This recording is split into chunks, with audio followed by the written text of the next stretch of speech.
एक ही दिन में दो बार दरिंदगी, दो अलग अलग शिकारी और अंत में चार मंजिला इमारत से सीधे मौत की आगोश में।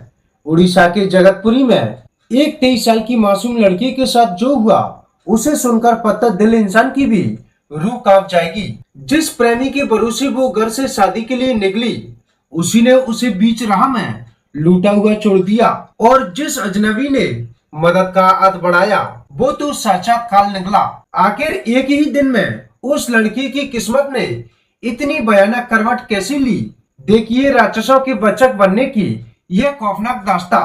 यह दर्दनाक कहानी शुरू होती है 22 फरवरी की सुबह 10 बजे। जगत सिंहपुर की रहने वाली एक 23 वर्षीय युवती अपने सुनहरे भविष्य के सपने देख रही थी। उसने अपने प्रेमी सोमनाथ ओझा के साथ घर से भागकर शादी करने की योजना बनाई थी। प्रेमी ने उसे शादी का झांसा देकर सरला मंदिर बुलाया।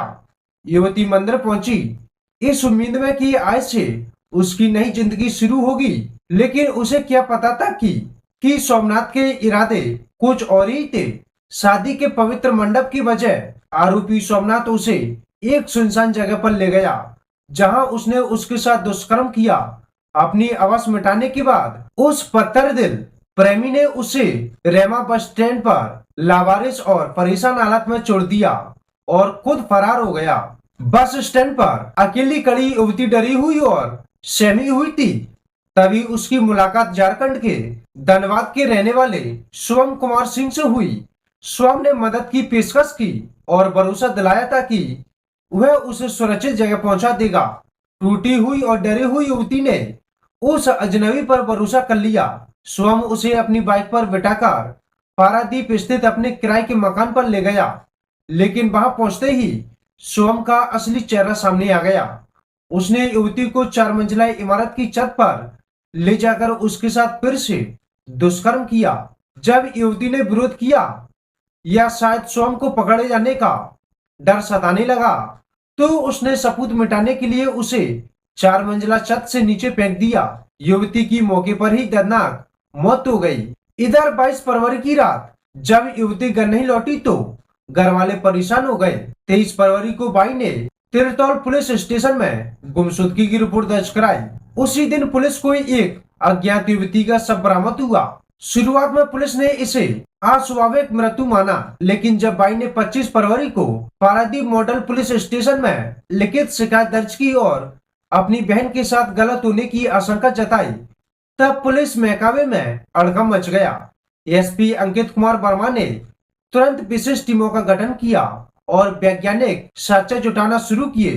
पुलिस ने जब युवती के मोबाइल फोन की कॉल डिटेल और इलाके की सीसीटीवी फुटेज खंगाली तो सारी कड़ियां जुड़ती चली गईं। सबसे पहले प्रेमी सोमनाथ ओझा को दबोचा गया। उसने अपना जुर्म कबूल कर लिया। इसके बाद पुलिस उस दूसरे दरिंदे शिवम कुमार सिंह तक पहुंची, जिसने युवती को छत से नीचे फेंका था। पुलिस ने दोनों आरोपियों को गिरफ्तार कर लिया। उनके मोबाइल फोन और वो मोटरसाइकिल भी जब्त कर ली, जिसका इस्तेमाल युवती को ले जाने में किया गया था। आरोपियों पर अपहरण, सामूहिक दुष्कर्म और हत्या के तहत मामला दर्ज किया गया। पोस्टमार्टम रिपोर्ट ने भी इस बात की पुष्टि की कि युवती के साथ क्रूरता की गई थी। दोस्तों, उड़ीसा की यह घटना सोचने पर मजबूर करती है कि आखिर ये युवती किस पर भरोसा करे। एक तरफ वो प्रेमी था जिसके साथ उसने जीवन बिताने का सोचा, और दूसरी तरफ वो अजनबी जिसने मदद का ढोंग रचा। दोनों ने मिलकर एक मासूम की जान ले ली। यह घटना हमारे समाज की सुरक्षा व्यवस्था और नैतिक पतन पर बड़ा सवाल खड़ा करती है। हमें अपनी बेटियों को जागरूक बनाने के साथ साथ बेटियों को भी संस्कार देने होंगे।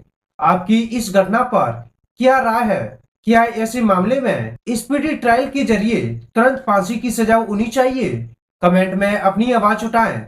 सुरक्षित रहें, सतर्क रहें। धन्यवाद।